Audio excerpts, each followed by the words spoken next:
كلنا بنسمع عن طريقة السلطان او تاج السلطان. حد بقى فكر في الاميرة؟ انا بقى افكر في الاميرة واعمل لها تاج فتاك بشويه مكسرات عندك او فروته مسكره زي ما انت شايفه كده. حتى لو في شويه زبيب مع شويه قرفه وعدد 2 بيضه هخليكي تعملي التاج المورق القمر اللي انت شايفاه دوت. ولا تقولي لي فطاير ولا سينابون. حاجه يا جماعه حلوه جدا من ورا العقل، مش هتبطلوا تعملوه. مكوناته اقتصاديه جدا. حطيت 2 بيضه مع فانيليا وكوبايه حليب وربع كوبايه سكر، وقلبي الكلام ده كويس قوي. انزلي لي بقى كمان بربع كوبايه زيت زي ما انت شايفه كده. مكونات اقتصاديه، ولا زبده ولا سمنه ولا اي حاجه. هحط كمان كيس خميره وربع كيس بيكنج باودر، وقلبي الكلام ده كله لغايه ما يتخمر كده. وبعد كده ننزل بالدقيق تدريجي. دقيق متعدد الاستخدام، اي نوع دقيق عندك ممكن تستخدميه في الوصفه دي، مفيش اي مشكله خالص. بس خدي بالك من التكنيك بتاع الوصفه، لان مش مهم المقادير، مش مهم ان انا اقول لك مكونات، المهم تشوفي الطريقه بتتعمل ازاي. وخدي بالك من التركايه ديت، انا بنزل بالدقيق تدريجي، ما بنزلش مره واحده او نص الكميه. ده هيفرق طبعا، لان انا لازم انخل الدقيق مره واثنين وثلاثه، اي نوع دقيق في الوصفه ديت. وبعد كده بنزل بيه تدريجي لغايه ما يتكون معايا عجينه زي ما انتم شايفينها كده.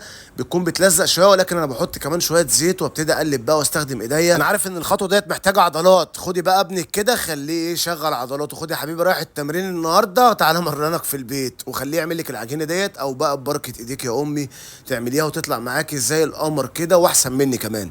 زي ما انتم شايفين العجينه طلعت زي ما انتم شايفين كده. بقسمها على نصين، جزئين، باي سكينه عندك، باي سكليبر، اي سكينه تقطيع اللي موجوده عندك. وابتدي خدمي على العجينه بايديكي تاني، وابتدي اعمليها زي فكره الكوره كده او البالونه، عشان لما تخمر تديني النتيجه اللي انا محتاجها. بص المنظر عامل ازاي. افرديها بقى كاننا بنفرد عادي جدا سينابون مثلا، او بنفرد عجينه بيتزا. وبعد كده اي زبده عندك، انا استخدمت زبده بلدي جايه لي من البلد، يوعي وشك ما اقولكيش تاكلي صوابعك وراها. افتكر زمان الزبده ديت لما كانت تجي لنا من البلد كنت اعملها كده في العيش والسكر. يا سلام، فكرتوني بايام زمان. مين كان بيعمل الفكره ديت؟ قولوا لنا كده في الكومنتات، وقولوا لنا كمان انتوا بتتابعونا من انهي بلد.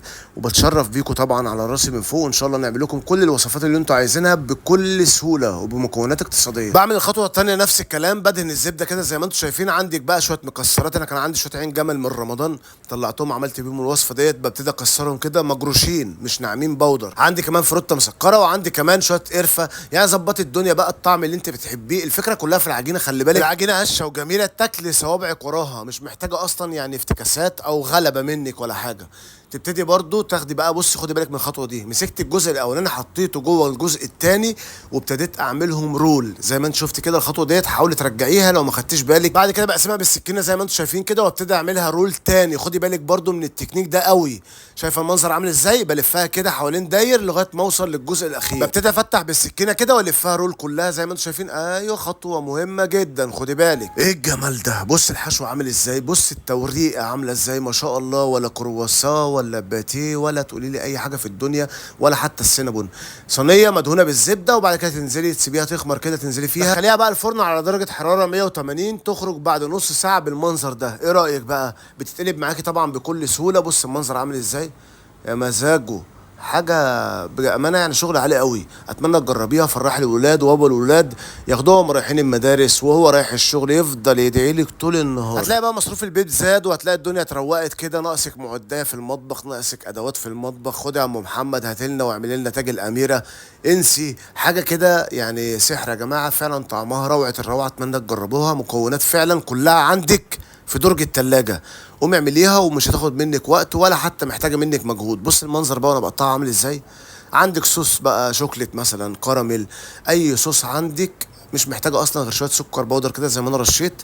والمنظر بقى حاجه روعه الروعه. اتمنى فعلا تجربوها. يا رب الوصفه تكون عجبتكم.